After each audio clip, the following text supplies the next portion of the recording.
जिसे लोग भूतिया हवेली कहते थे।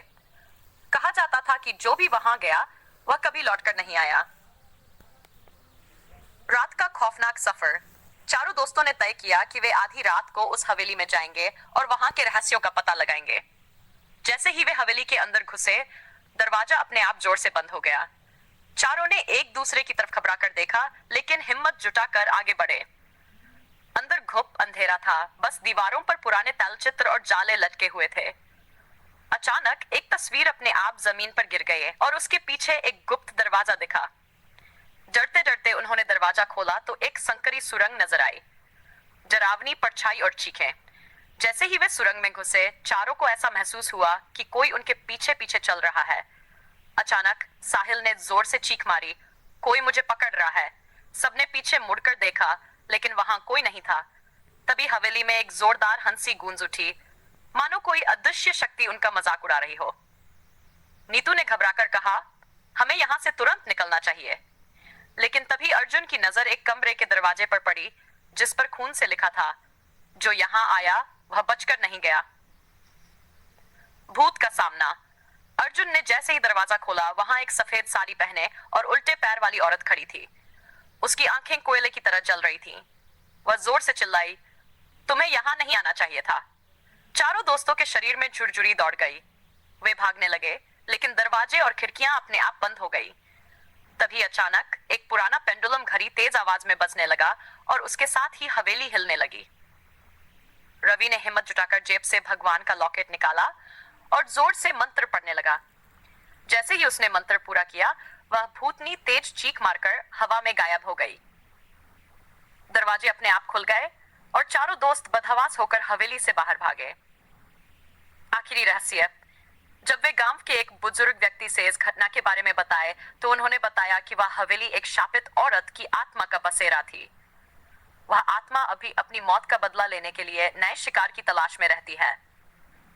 रवि और उसके दोस्त इस घटना के बाद कभी उस हवेली की तरफ नहीं गए, लेकिन कभी-कभी आधी रात को हवेली से आज भी किसी औरत की चीखें सुनाई देती हैं। क्या आप उस हवेली में जाना चाहेंगे? भूतिया हवेली का रहस्य, भाग दौड़। रवि, साहिल, नीतू और अर्जुन भले ही उस भूतिया हवेली से बचकर निकल आए थे, लेकिन उनकी रातों की नींद उड़ चुकी थी। हवेली में जो कुछ हुआ, वह एक भयानक सपने की तरह उनके दिमाग में गूंज रहा था। लेकिन असली डर तब पैदा हुआ जब उन्होंने महसूस किया कि कोई अनदेखी शक्ति अब भी उनका पीछा कर रही है। रहस्यमयी घटनाएं शुरू होती हैं। हवेली से लौटने के बाद अजीब घटनाएं होने लगी। साहिल के कमरे में रात को खुद ब खुद चीजें गिरने लगती। नीतू को आईने में अजीब परछाइयां दिखने लगी। और अर्जुन को लगातार एक ही सपना आता। सफेद साड़ी में वही डरावनी औरत उसे घूर रही थी और कह रही थी, तुम वापस आओगे। रवि ने अपने दोस्तों को इकट्ठा किया और कहा, हमें इस रहस्य को खत्म करना होगा। अगर हमने कुछ नहीं किया तो ये आत्मा हमें कभी चैन से जीने नहीं देगी। भूत का फिर से सामना। चारों दोस्त एक तांत्रिक बाबा के पास गए और उनसे मदद मांगी। बाबा ने कुछ देर ध्यान लगाया और फिर कहा, तुम लोगों ने बहुत बड़ी गलती कर दी। हवेली की आत्मा अब तुमसे जुड़ चुकी है। अगर तुमने उसे मुक्त नहीं किया तो वह तुम्हें नहीं छोड़ेगी। बाबा ने बताया कि उन्हें फिर से हवेली में जाना होगा और वहां एक विशेष अनुष्ठान करना होगा, तभी आत्मा मुक्त हो सकेगी। यह सुनते ही सबकी रीढ़ की हड्डी में सिहरन दौड़ गई, लेकिन उनके पास कोई और चारा नहीं था। भूतिया हवेली की वापसी। अगली रात चारों दोस्त फिर से हवेली पहुंचे। बाबा भी उनके साथ थे। हवेली के अंदर घुसते ही दरवाजा फिर से अपने आप बंद हो गया। पूरे माहौल में एक सर्द डर समा गया था। बाबा ने जमीन पर एक त्रिकोण बनाया और मंत्र पढ़ना शुरू किया। अचानक हवेली की दीवारों पर खून टपकने लगा, जमीन कांपने लगी और वही भूतनी जोर से चीखते हुए सामने आ गई। तुम लोग वापस क्यों आए? अब कोई नहीं बच पाएगा। सभी के शरीर जड़ हो गए। बाबा ने जोर से मंत्र पढ़ा और हवन कुंड में कुछ सामग्री डाली। आत्मा दर्द से चीखने लगी। उसके चेहरे पर गुस्सा और पीड़ा साफ झलक रही थी। रहस्य का खुलासा। आत्मा ने अपनी भयानक आवाज में कहा, मैं इस हवेली की असली मालकिन थी। मेरे ही परिवार ने मुझे धोखा दिया, मुझे मार डाला और मेरी आत्मा को इस हवेली में कैद कर दिया। अब मैं बदला लेना चाहती थी, लेकिन तुम लोगों ने मुझे मुक्त कर दिया। इतना कहकर आत्मा हवा में गायब हो गई। हवेली में मौजूद हर डरावनी चीज भी गायब हो गई, मानो कुछ हुआ ही न हो। अंत या एक नया डर। चारों दोस्त राहत की सांस लेकर बाहर निकले, लेकिन जैसे ही वे जाने लगे, हवेली के दरवाजे पर फिर से खून से एक वाक्य लिखा था, जो रहस्य खुल चुका है वह फिर से जिंदा हो सकता है। रवि ने घबरा कर अपने दोस्तों की ओर देखा। क्या यह सब सच में खत्म हुआ था या फिर कोई और डर उनका इंतजार कर रहा था? समाप्त या शायद नहीं। रवि, साहिल, नीतू और अर्जुन को लगा कि उन्होंने हवेली की आग को मुक्त कर दिया है, लेकिन सच इससे कहीं ज्यादा खौफनाक था। जब वे वापस अपने घर लौटे तो उन्हें महसूस हुआ कि सब कुछ वैसा ही नहीं है जैसा दिख रहा था। रात होते ही अजीब घटनाएं फिर से शुरू हो गई। नई मुसीबत। नीतू के घर में अचानक आईना अपने आप टूट गया और उसमें वही डरावनी औरत की परछाई दिखी। अर्जुन को आधी रात में अपने कमरे में अजीब सी आवाजें सुनाई देने लगीं, कभी किसी के कदमों की आवाज तो कभी कोई फुसफुसाहट। सबसे भयानक अनुभव साहिल को हुआ।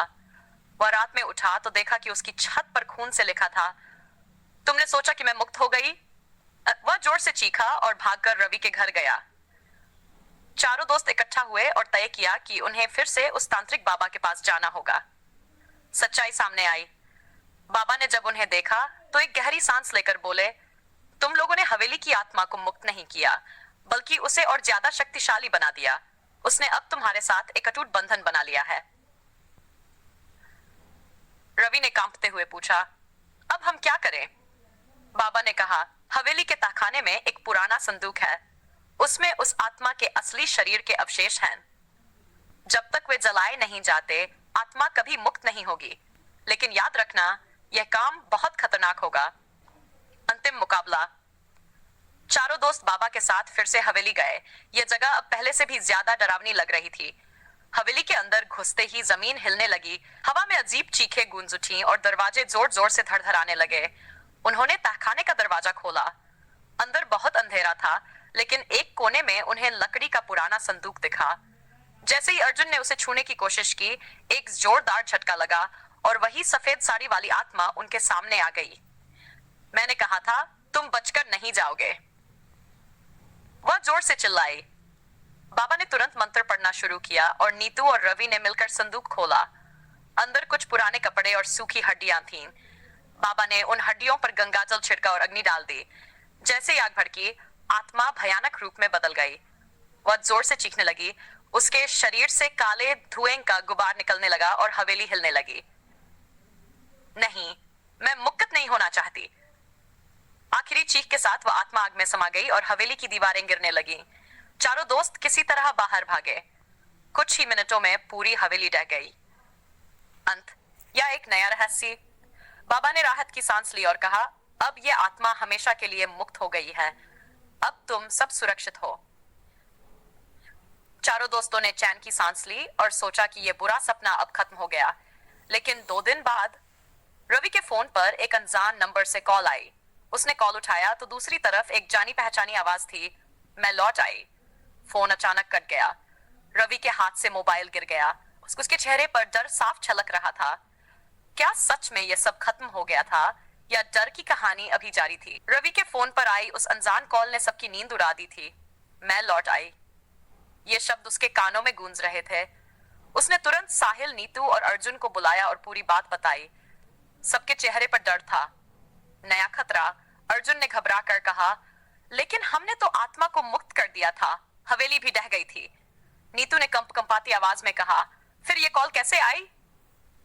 तभी रवि के फोन पर फिर से वही नंबर आया। इस बार उसने स्पीकर पर कॉल लगाई। दूसरी तरफ से एक खौफनाक हंसी सुनाई दी और फिर वही आवाज आई, तुमने सोचा कि मुझे जलाने से छुटकारा मिल जाएगा? यह तो सिर्फ शुरुआत है। इसके बाद कॉल कट गई। तांत्रिक बाबा की भविष्यवाणी। डर से सहमे हुए चारों दोस्त फिर से तांत्रिक बाबा के पास पहुंचे। बाबा ने कुछ देर ध्यान लगाया और फिर बोले, तुमने हवेली की आत्मा को मुक्त नहीं किया, बल्कि उसका असली रूप अब जाग चुका है। रवि ने परेशान होकर पूछा, इसका क्या मतलब है? बाबा ने गहरी सांस ली और कहा, जिस आत्मा को तुमने देखा था वह सिर्फ एक छाया थी। असली आत्मा अभी भी इस दुनिया में कहीं कैद है। तुम्हें उसे पूरी तरह से नष्ट करना होगा, वरना वह तुम्हारे जीवन को नर्क बना देगी। असली रहस्य की खोज। बाबा ने बताया कि आत्मा को हमेशा के लिए नष्ट करने के लिए उन्हें पुराने महल के खंडहरों में जाना होगा, जो हवेली से कुछ किलोमीटर दूर था। वहां एक गुप्त तहखाना है जहां आत्मा की अंतिम शांति का रहस्य। पूरी जगह काले धुएं से भर गई। बाबा ने जोर से मंत्र पढ़ना शुरू किया और मूर्ति को आग में डाल दिया। आत्मा की चीखें पूरे इलाके में गूंज उठीं। तुम लोग मुझे नहीं मार सकते, मैं वापस आऊंगी, मैं कभी खत्म नहीं होंगी। अंततः मूर्ति पूरी तरह जल गई और आत्मा जोर की चीख मारकर राख में बदल गई। खंडहरों की हवाएं शांत हो गई और ऐसा लगा जैसे बुराई हमेशा के लिए मिट चुकी हो। क्या यह सच में अंत था? रवि, साहिल, नीतू और अर्जुन ने राहत की सांस ली। बाबा ने कहा, अब आत्मा का अंत हो गया, अब तुम्हें कोई डरा नहीं आएगा। लेकिन जैसे ही वे खंडहरों से बाहर निकले, साहिल को जमीन पर कुछ लिखा हुआ दिखा। हर अंत एक नई शुरुआत होती है। चारों दोस्तों ने एक दूसरे की ओर देखा। क्या यह सच में खत्म हुआ था या किसी और डरावनी कहानी की शुरुआत हो? रवि, साहिल, नीतू और अर्जुन को लगा कि उन्होंने आत्मा को हमेशा के लिए खत्म कर दिया है, लेकिन खंडहर की जमीन पर लिखे शब्द हर अंत एक नई शुरुआत होती है ने उनके अंदर एक अजीब सा डर पैदा कर दिया। क्या यह आत्मा सच में खत्म हो चुकी थी या कोई और अनहोनी उनका इंतजार कर रही थी? नया रहस्य सामने आया। अगले दिन जब चारों दोस्त अपने अपने घर लौटे तो सब कुछ सामान्य लग रहा था, लेकिन जल्द ही अजीब घटनाएं फिर से शुरू हो गई। रवि के घर में आधी रात को खिड़कियां अपने आप खुलने और बंद होने लगी। नीतू को आईने में एक काली परछाई दिखने लगी जो हर बार उसके करीब आती जाती। अर्जुन को बार बार वही सपना आने लगा।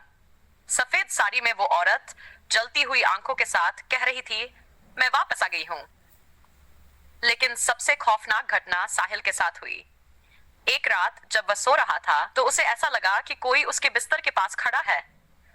जब उसने धीरे से आंखें खोली तो उसने देखा कि सफेद साड़ी वाली वही औरत उसके सामने झुकी हुई थी और धीमी आवाज में कह रही थी, तुमने सोचा कि मैं खत्म हो गई? साहिल जोर से चिल्लाया, लेकिन उसके मुंह से कोई आवाज नहीं निकली। तांत्रिक बाबा की चेतावनी। डर के मारे चारों दोस्त दोबारा तांत्रिक बाबा के पास गए। बाबा ने उन्हें देखते ही कहा, मैंने कहा था यह आत्मा इतनी आसानी से खत्म नहीं होगी। रवि ने हिम्मत जुटाकर पूछा, अब क्या करना होगा? बाबा ने अपनी आंखें बंद की और ध्यान लगाने लगे। कुछ देर बाद उन्होंने कहा, इस आत्मा की जड़ें सिर्फ हवेली तक सीमित नहीं है। इसका असली रहस्य वहां नहीं बल्कि गांव के पुराने श्मशान में छिपा है। रात के समय बाबा के साथ चारों दोस्त गांव के पुराने श्मशान पहुंचे। ये जगह एकदम सुनसान थी। चारों तरफ सिर्फ सूखे पेड़ और अजीब सी खामोशी थी। हवा में एक अजीब सी गंध थी, जैसे कोई बहुत पुरानी चीज सड़ रही हो। बाबा ने जमीन पर बैठकर मंत्र पढ़ना शुरू किया और अचानक जमीन में हलचल होने लगी। धीरे धीरे वहां एक पुरानी कब्र उभरने लगी, जिस पर धुंधले अक्षरों में लिखा था, जिसने मेरा सर्वनाश किया मैं उसे कभी चैन से जीने नहीं दूंगी। तभी एक जोरदार हवा चली और सफेद साड़ी में वही आत्मा फिर से पट हो गई, लेकिन इस बार वह और भी ज्यादा भयानक लग रही थी। उसकी आंखों से खून टपक रहा था, उसके बाल हवा में उड़ रहे थे और उसकी आवाज बहुत डरावनी थी, तुम लोग मुझे खत्म नहीं कर सकते। अंतिम लड़ाई। बाबा ने जोर से मंत्र पढ़ना शुरू किया और कब्र पर गंगाजल छिड़क दिया। आत्मा जोर से चीखने लगी और पूरा श्मशान हिलने लगा। जमीन में दारें पड़ गई और वहां से काले धुएं का गुबार उठने लगा। अर्जुन ने हिम्मत जुटाकर कब्र को जलाने के लिए लकड़ियां रखी और जैसे ही बाबा ने अग्नि दी, आत्मा भयंकर चीख के साथ जलने लगी। उसकी चीखों से पूरा इलाका गूंज उठा। नहीं, मुझे मुक्त मत करो, मैं वापस आना चाहती हूँ। धीरे धीरे आत्मा राख में बदल गई और हवाएं शांत हो गई। बाबा ने थकी हुई आवाज में कहा, अब यह आत्मा हमेशा के लिए मुक्त हो गई है, अब यह कभी वापस नहीं आएगी। असली अंत या फिर एक नया रहस्य? चारों दोस्तों ने राहत की सांस ली। वे सोच रहे थे कि अब उनका डर खत्म हो चुका है, लेकिन जब वे वापस लौट रहे थे तो रवि को अपनी शर्ट पर कुछ लिखा हुआ दिखा। अभी कहानी खत्म नहीं हुई। रवि ने घबराकर अपने दोस्तों की तरफ देखा। क्या यह सच में अंत था या फिर किसी और डरावनी रात की शुरुआत? अगले भाग में नए रहस्य के साथ कुछ खत्म हो चुका है। आत्मा जल चुकी थी, श्मशान शांत था और बाबा ने भी कह दिया था कि अब कोई खतरा नहीं है। लेकिन रवि की शर्ट पर खून से लिखे शब्द, अभी कहानी खत्म नहीं हुई, ने एक बार फिर सबकी नींद उड़ा दी। नया डर। अगली रात जब रवि अपने कमरे में था तो उसे फिर से वही अनजान नंबर से कॉल आई। इस बार भी उसने स्पीकर ऑन किया। दूसरी तरफ से बहुत धीमी लेकिन डरावनी आवाज में वही शब्द दोहराए गए, तुमने सोचा कि मुझे खत्म कर दिया। रवि के चेहरे पर पसीना आ गया। उसने तुरंत अपने दोस्तों को बुलाया और सारी बात बताई। इस बार डर उनके चेहरे पर साफ झलक रहा था। साहिल ने कांपती हुई आवाज में कहा, अगर हमने आत्मा को जला दिया था तो फिर ये सब कैसे हो रहा है? बाबा का रहस्य। चारों फिर से तांत्रिक बाबा के पास पहुंचे, लेकिन इस बार बाबा का चेहरा पहले से कहीं ज्यादा गंभीर था। बाबा ने गहरी सांस लेकर कहा, मैंने तुमसे एक बात छुपाई थी। जो आत्मा तुमने देखी थी वह असल में सिर्फ उसका एक हिस्सा था। असली आत्मा अब भी जिंदा है। अर्जुन ने घबराकर पूछा, क्या मतलब? हमने तो उसे जलते हुए देखा था। बाबा ने जवाब दिया, वह सिर्फ एक छलावा था। आत्मा को पूरी तरह खत्म करने के लिए हमें उसकी असली कब्र को ढूंढना होगा, और वह कब्र इसी गांव के पास के जंगल में छिपी हुई है। भूतिया जंगल की ओर अगली रात चारों दोस्त और बाबा गांव के पास के घने जंगल में पहुंचे। ये जगह बेहद डरावनी थी। चारों तरफ सन्नाटा, सिर्फ हवा की सरसराहट और कहीं कहीं से उल्लुओं की आवाज। अचानक नीतू ने जमीन पर कुछ अजीब देखा। वहां एक बहुत पुराना मकबरा था जिसके पत्थर पर कुछ अजीब अजीब लकीरें बनी हुई थी। बाबा ने मकबरे को देखते ही कहा, यही वह जगह है। आत्मा का